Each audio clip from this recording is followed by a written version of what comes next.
Sí, moltes gràcies, senyor president. Senyora presidenta del govern, no li demanaré per l'homofòbia o la transfòbia amb la qual s'han manifestat alguns personatges aquests dies, perquè les Illes Balears i Palma afortunadament han respost, ho han fet molt bé i ho han fet orgullosos de ser ciutats i ciutadans acollidors i tolerants. Però sí que li demanaré per la disposició transitòria novena de la nostra Carta Magna, del nostre Estatut d'Autonomia, quan diu que mentre les Corts Generals no aprovin un nou REP, i sempre en un termini no superior a 7 anys, la inversió de l'Estat s'ha d'establir atenent la inversió mitjana per càpita. Això vol dir que l'Estat hauria d'haver invertit a les Illes Balears 2.800 milions d'euros, complint un mandat, una llei orgànica, en compensació per l'insularitat mentre no tinguessin un nou REP, que complís amb aquesta funció, reconeixent, per tant, en certa manera, que el REP actual no ha complit amb el seu objectiu. D'aquests 2.800 milions, només 859 es van convertir en projectes, en convenis, i d'aquests Madrid només n'ha pagat 359.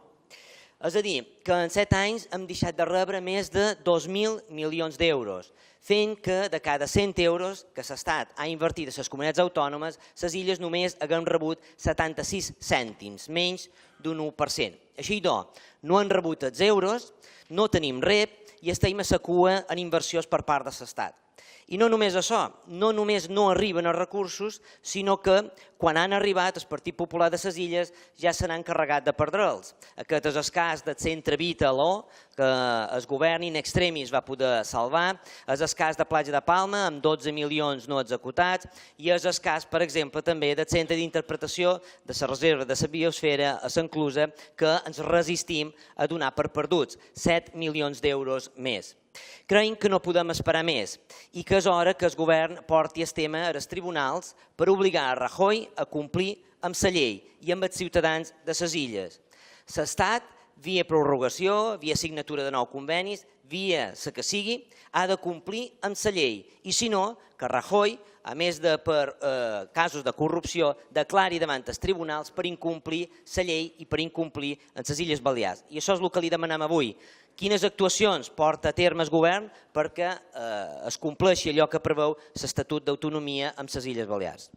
Moltes gràcies, senyor president. Gràcies, senyor Martí, per la seva pregunta, que també en la seva explicació denota un abans i un després. Entre d'altres coses importants que nasqués aquest govern d'esquerres en el que vostè dona suport és precisament el canvi d'actitud respecte al que passa amb els interessos de les Illes Balears en les reclamacions justes que han de fer de caire en el govern d'Espanya. Des de l'any 2007, on l'Estatut d'Autonomia preveia un nou règim especial que havia de ser aprovat el 2014, i durant aquests 7 anys, quan vostè feia referència, s'havien de fer unes inversions per un valor d'uns 2.800 milions d'euros. Bé, durant el govern del Pacte de Progrés, presidit per Xis Contic, se varen conveniar per valor de 860 milions d'euros per inversions en aquestes illes, només se n'han transferit 360, 500 que faltaven no varen ser reclamats per part del govern Bauzá. De fet, el senyor Company va renunciar inclús en el conveni ferroviari, com tothom sap. No se'n va conveniar cap inversió nova per a aquesta comunitat autònoma. Durant 4 anys el Partit Popular va defensar que no necessitaven més inversions per les Illes Balears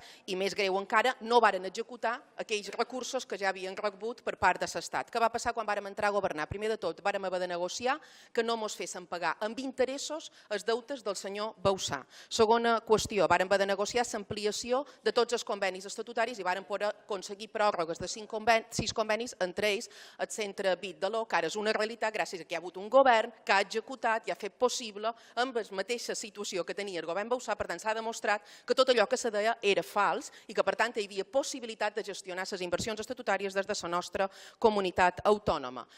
Què tenim, senyor Martí? En aquest moment, via judicial, tenim una sèrie de qüestions. S'enclusa, que nosaltres no renunciam, la tenim, l'Audiència Nacional va desestimar el nostre recurs, han posat recurs de cassació en el Tribunal Suprem, la sala multiusos, la sala contenciosa de l'Audiència Nacional està a punt de dictaminar sobre la legalitat del reintegrament que ens exigeix l'Estat. Platja de Palma, els convenis del 2008 i del 2009 també estan a punt de que l'Audiència Nacional se pronunciï.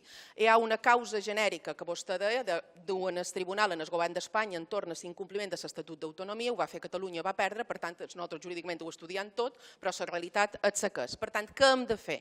Junts, combatre aquesta injustícia del govern d'Espanya. Com? Des del nostre punt de vista, un nou règim especial, que jo ja he demanat fa 5 mesos hora amb el senyor Rajoy per parlar-ne. La setmana passada vaig parlar amb la vicepresidenta del govern d'Espanya, Soraya Sáez de Santa Maria, per fer un calendari de treball conjunt amb el ministre Montoro i la vicepresidenta del govern per tenir un nou règim especial que compensi aquesta situació. Per tant, que cobrem el que han deixat de cobrar durant aquests anys i que a partir d'ara se compensi sin solidaritat i per tant les inversions arribin a la nostra comunitat autònoma. I crec que socialment i políticament a través de la plataforma hem de convocar ja la reunió a final de juny per poder junts també tramitar aquesta iniciativa legislativa a nivell de Madrid. Moltes gràcies.